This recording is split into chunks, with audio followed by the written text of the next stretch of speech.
It is the 6th of February. This is Rabbi Furst, Mishna Berura. Doing this now. Oh, very good. Okay. Good morning again. This is Rabbi Shlomo Furst here.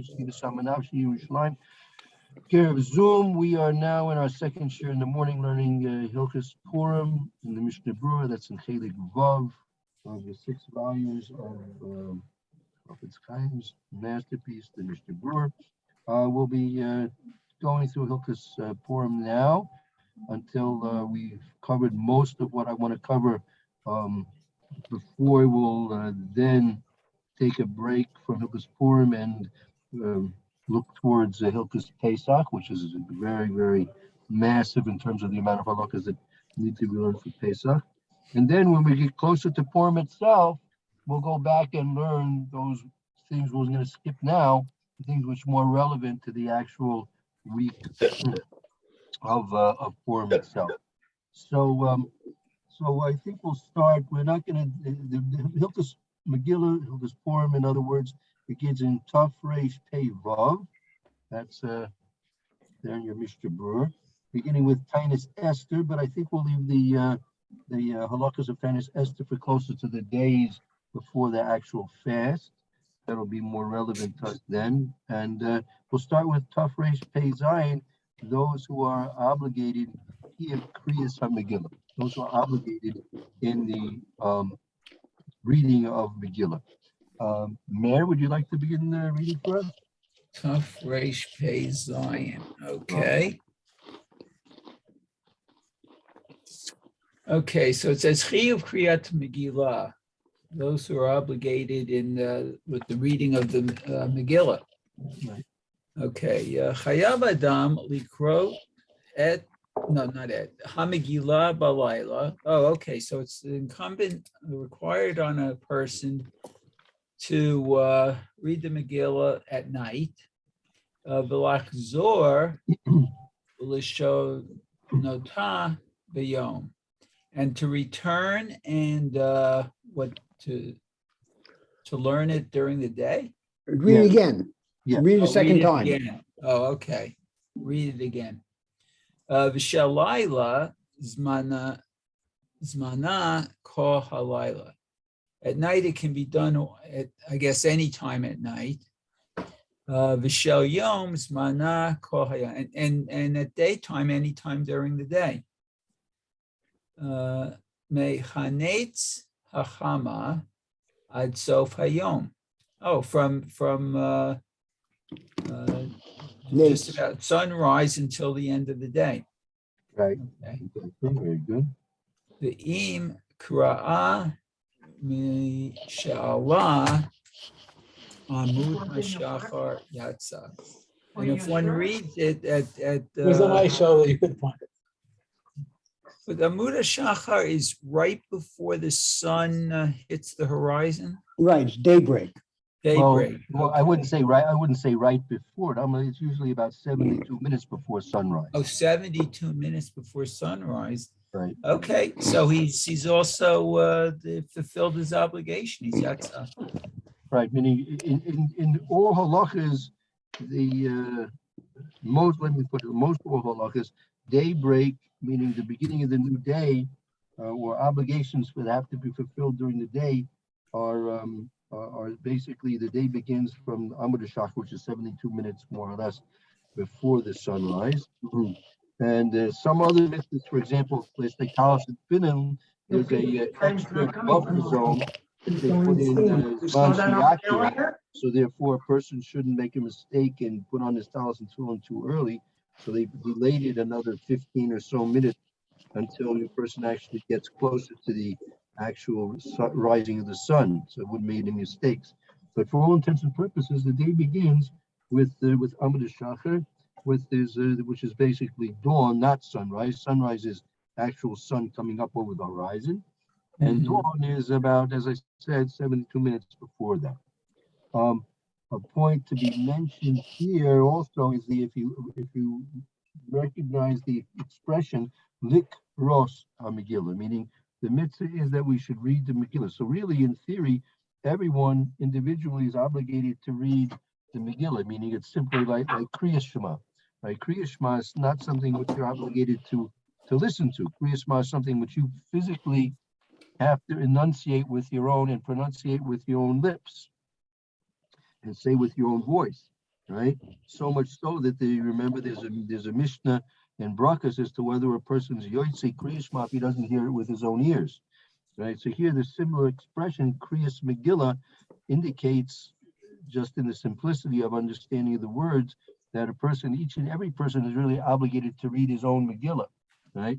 We'll see that that the custom is because of several reasons. One, Rav Am Hadras Melech, because it's more glory to the Persumi Nisa, the public publication and the dissemination of the miracles that Hashem did for us at the time of Purim. It's more of a Persumi Nisa to do it together in congregation, and one person will be a shliach, and that's the whole point. He's going to be a shliach for you to read the Megillah. He's going to be your shliach for reading the Megillah, and you're going to be Yotzi Shmei Kohen. By listening, it's considered as if you actually said the words of the Megillah.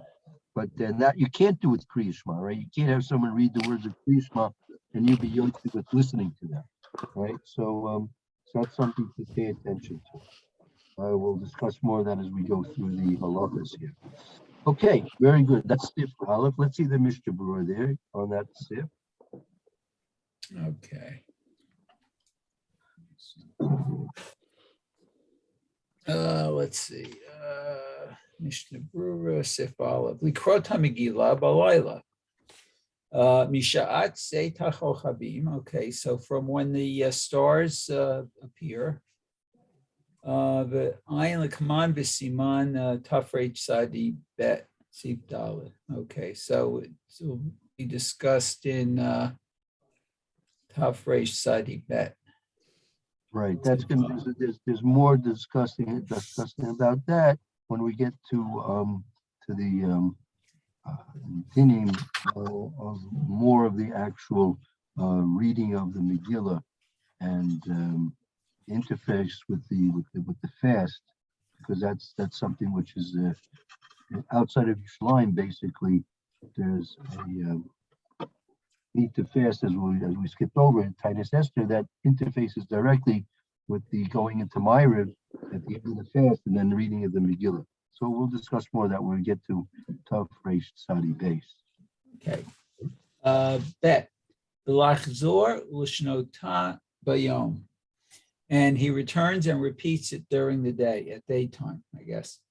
Zecher lanes, remembrance of the miracle, shahayu tza'akim yemei tzaratam yom v'layla, that they were They cried out. pleading, I guess, during the day of The distress. days of their suffering. And, right, Sorrow. the suffering and the night. Yom V'Layla, yeah. Yom v'layla. That was during the 3 days. If you remember, there was a 3-day fast that Esther requested. Meaning Esther Malka was commanded by Mordecai to go in and speak to Ahasuerus the king, and it was lo kedas. It was not according to the royal etiquette that she should go in uninvited.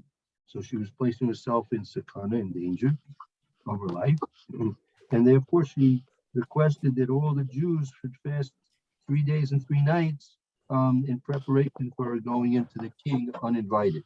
And that was what we were crying out about. As we'll hopefully get to as we get closer to Purim, we'll discuss more about those things. Okay, so that's reminiscent.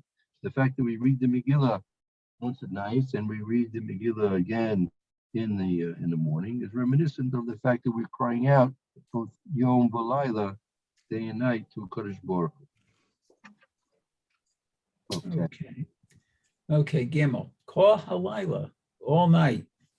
Ad Amud Hashachar, until sunrise, I guess. No, that's dawn, till dawn. Oh, dawn, I'm sorry. Yeah, I keep confusing. Okay, until dawn. No problem. Ve'im lo kra'ah kodem, and it can't be read before then. So if you didn't read it before then, Oh, if he didn't read him before then, okay. I mean, this is the nighttime. This is the nighttime reading, right? So you have all night long to read it until dawn. And let's say it comes dawn and you still didn't have a chance to read the Megillah, right? Let's say a person, his wife was giving birth and they just finally, they get the Mazel Tov there about 2 minutes before Omer Shacher. And, he's been busy up until then, had no chance to hear the Megillah. What should he do if he's going to be in a situation he didn't read before dawn came? Okay, it says shuv lo ikra. You should not read it. Even if he was an Inus, he was obviously very much busy with helping his wife as much as possible to give birth. And now the time came to read. He only has a minute or two left, or it's past the time of nighttime. It's now day. Dawn has arrived. Even though he was busy and it's beyond his control that he didn't read, nevertheless, the time has passed and the opportunity is gone. What's the word shuv? Furthermore, Still. furthermore. Okay, demi sha'ala amud hashachar yimama hu. For when I guess the sun rises, it's daytime. yep. Okay. So the next one is, let's see.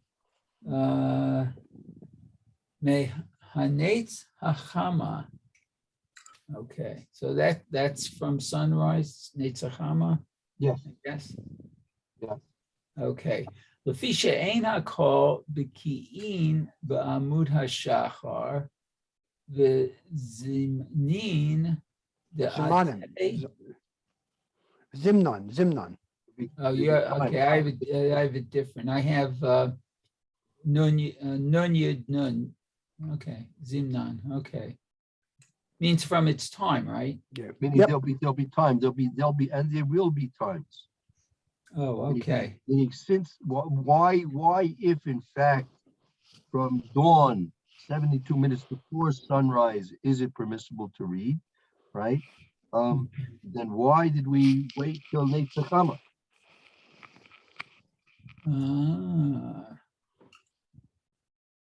Okay.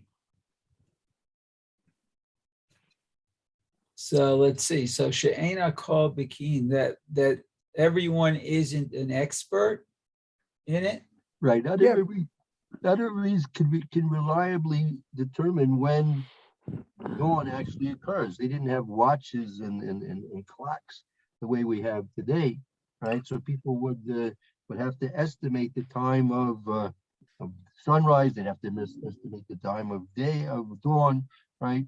Sunset also. There are actual cases that the Gemara cites as examples when even the time of actual sunset was made mistakes. They made mistakes in the actual time of when sunset actually occurred because they simply didn't have timepieces to measure these things accurately, and they had to. Sometimes days it was cloudy, right? If it's cloudy at night, so when are you supposed to determine that it's actually dawn? It's very hard. Usually sunrise, you can, even if it's cloudy, you can reasonably assume that if there's enough light in the sky, even if it's cloudy, that sunrise has arrived. But dawn is virtually impossible without a clear understanding of the timing of things and having accurate timepieces. So zimnin da'asila gdume. So therefore, sometimes they would come to do it too early. Uh-huh. Yeah, last night we had actual experience with clouds. We couldn't do Kiddush Levana. Oh, yeah, you see, right? That's you don't have visibility. If there's no That's right. visibility, you can't make any determination. Okay, so And besides the fact, as the Mr. Brewer says, not everybody's expert, even if he's expert, right? And there are only some minority of people that might be expert in determining when the exact time of dawn arrives, but they still have to have access to the observational necessities which are required to have them estimate properly when a dawn actually occurs. okay, so Tzarich l'chatchila lahamtin ad hanetz. Therefore, he's required to wait until the sun comes up. Diyom baruch hu l'kol. So that it, barur, not baruch, barur. It's clear that it's a day for everyone, to everyone. Right. Okay. That usually can be determined pretty accurate. Okay. Ad sof hayom, until the end of the day. Right. That's the end of the limit of reading of the Megillah for the daytime reading. Okay. Shahainu shkiyat hachama. So that is until sunset, I guess. Right. Okay. Ve'im nimshach ad bein hashmashod yikraenu. And what if it Right. If the reading will continue until through Bein Hashmashos, meaning let's say they started 10 minutes before Shkia, then it's going to take them a half an hour to read the Megillah. So they know they're not going to finish the Megillah until 20 minutes after sunset. They should read, but they should read without a bracha. Without the bracha. Right. Yeah, that's the advice I once had about duchenim. Mm-hmm. I couldn't get my ring off because my finger blistered up and it swelled. So the Rav told me I can still go up to duchen, but don't say the bracha. Right. Okay. So the next one is Yatzah. He has, I guess, fulfilled his obligation. Ve'im haya If in fact ones. he did read before, he read before sunrise. He read after Omer Shachar, so he read somewhere in between sunrise and 72 minutes before sunrise. So he did read then. So what if he did do it? What's the halacha? He's yotze. He has fulfilled his obligation. Okay, ve'im haya ones kitzaat. So, and if it was a beyond his control, I guess. Yachol likrota l'chatchila misha'ala amud hashachar. Okay, he's able to read it from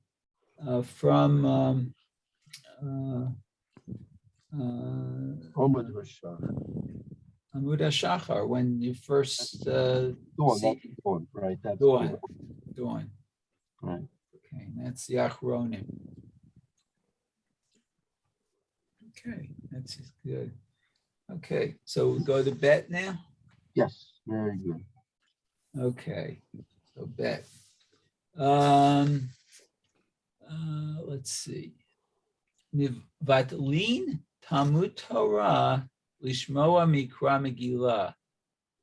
Oh, one should leave learning Torah to listen to the reading of the Megillah. Right. Okay, Kava Homer. Always get mixed up with this. Even more so. Oh, even more so, right. Lishar mitzvot shel Torah shekulam nidchim mipnei mikra Megillah. Okay, so even more so, Lishar mitzvot. The other mitzvot of the Torah, all of them should be pushed aside because of the reading of Megillah. Right. I mean, you put on the side learning of Torah, and even more so, any other mitzvahs of the Torah put on the side in order to fulfill the mitzvahs of reading the Megillah. Wow. Okay. Okay, I don't know if we've discussed this in the past, but Kriyas Megillah is only a D'Rabbanan. Right. Correct. So why is it Docha Mitzvos D'Oraisa? So the basic answer to that is that it's presuming Nisa, okay, presuming Nisa, and that gives it a special status. The actual reason we have to understand, we'll have to see with the Mishna, what does it mean? Your Talmud Torah is nidcha because of Kriyas Megillah. We'll have to see what that means. That it's nidker, the mavatlim, you mavatal, you suspend learning Torah in order for Kriyas Megillah. I mean, there's a general rule that any mitzvah that you're able to do, and it's a mitzvah, what we call mitzvah overis, even if it's a mitzvah d'Rabbanan, right? Since the Rabbanan required you to do this, so you're, even though learning Torah is a mitzvah d'oraisa, the mitzvah d'oraisa is suspended if it's going to be at the expense, the absolute expense of the other mitzvah, meaning it's a mitzvah overis. If you're not able to fulfill the mitzvah of Kriyas Megillah in our particular case here, because you're learning, so the learning has to be suspended in order to fulfill the mitzvah Kriyas Megillah, because it's true, each and every word, each and every moment that you're learning is a mitzvah asay d'oraisa, min Torah. But nevertheless, when you have that special mitzvah oiveris, that even if it's a din Rabbanan, since the Rabbanan have decreed that you have to do this mitzvah, it's a mitzvah that you're going to lose out. If you don't do the mitzvah, you're going to lose out the mitzvah. Right? You lose out the mitzvah. Therefore, you have to suspend the learning of Torah, because you'll lose out those moments that you could have been learning and instead spent, in this case, listening to the Megillah being read or even read it yourself, right? But nevertheless, since it's a mitzvah overis and it's also pursuing Nisa, and it's not Efshar Ayidei Acherim, so you basically have three components in judging whether or not you're supposed to stop learning or not. One, is it a mitzvah overis, number one. Secondly, is it Efshar Ayidei Acherim? Is it possible someone else to do? And in this particular case, it happens to be a mitzvah of pursuing Nisa. So in this case, it's a mitzvah overis. I mean, if you don't stop your learning and read the Megillah, you will not able and recover the mitzvah of Mikra Megillah, be lost and lost forever, number one. Number two, it's not possible for somebody else to go and listen to the Megillah be read and you be fulfilling your mitzvah. It's impossible. And also it has the higher status of being a mitzvah of pursuing Nisa. And another side question that they ask is, well, why is it considered mevatlim Talmud Torah? Isn't reading the Megillah Torah? Isn't that part of Torah that you should be considered to be fulfilling a mitzvah of Talmud Torah when you're listening to the Megillah being read? So that's a question. Maybe if we see the Mishna Berura may give us some answers to that question. I'm not sure. We'll have to see what it means exactly, but we'll see. We'll see.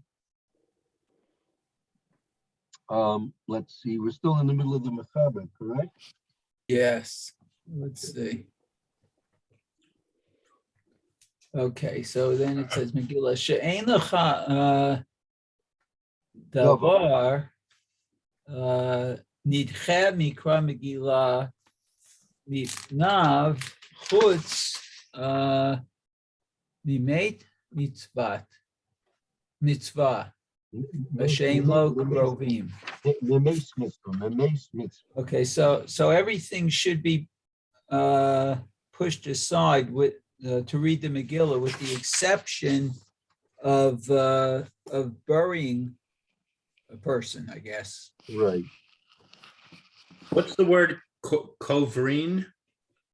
The burial, exactly right. Burial. Oh, I just lost everything. Hold on. Can you still hear me? I hear you, yes, very well. Okay, because I just lost the picture. My computer went bananas on me. Wants me to update something. It's not letting Better me. listen to it. After the class, I'll update it before Rabbi Levitz. Well, at least I can see you, Lou. And your picture. Oh, then don't worry about it. Okay, very good. Okay, so with the exception of burying a person, Halo Koivin, there's no one there to bury him. okay, let's go on. Oh, now I lost my place in the McGill in the Mishna Berura.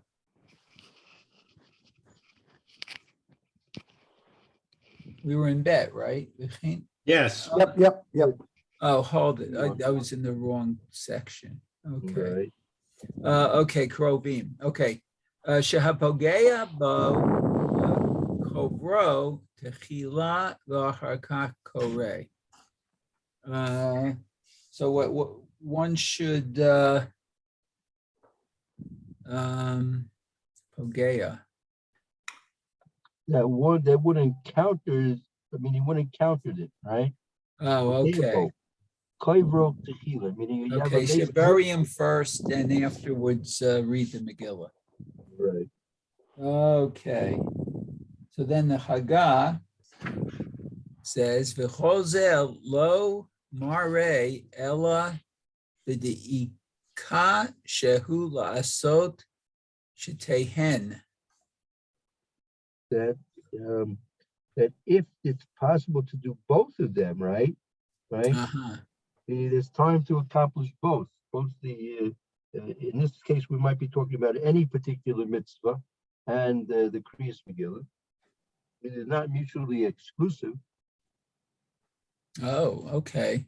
So Shehula Asot Shtehem. So he should do both of them, I guess. Right. To do both. Okay. Aval im efshar lasot shetehen ein shum mitzvah deoraita nidchem mipnei mikra megillah. Okay. But if he can't do both of them? Okay. That's right. If it's like I said, the mitzvah of Eris, one's got to go. They can't do both of them at all. So Okay. let's say there's a Megillah reading at 9 o'clock, Right. and there's another Megillah reading at 2 p.m. Right. And it's 9 o'clock, and they're just starting the Megillah reading, and an ani walks up to him Right. and asks for tzedakah. Right. So should he give the ani tzedakah and then delay his reading until 2? Or should he wave his hand and indicate I'm listening to the Megillah right now? He should, theoretically, he should do the mitzvah of Eris, which is giving the money, the ani the money. Okay. Yeah. Okay. I see it's about our time. Yeah. We'll probably let's stop here. We'll review tomorrow. We'll review this Mechaber and the Ramah, and we'll see the Mr. Brewer's explanations as we go ahead further tomorrow. Thank you all. Very Thank you, Rabbi. Okay. be well. Thank you. Have a great day, everybody. Thank you. Okay, I'm going to reboot, Lou, and then I'll come into Rabbi Levin's class. Hatzlacha Rabbah. If you're late, I'll tell them why. Okay, very good. My computer's going nuts on me. Okay.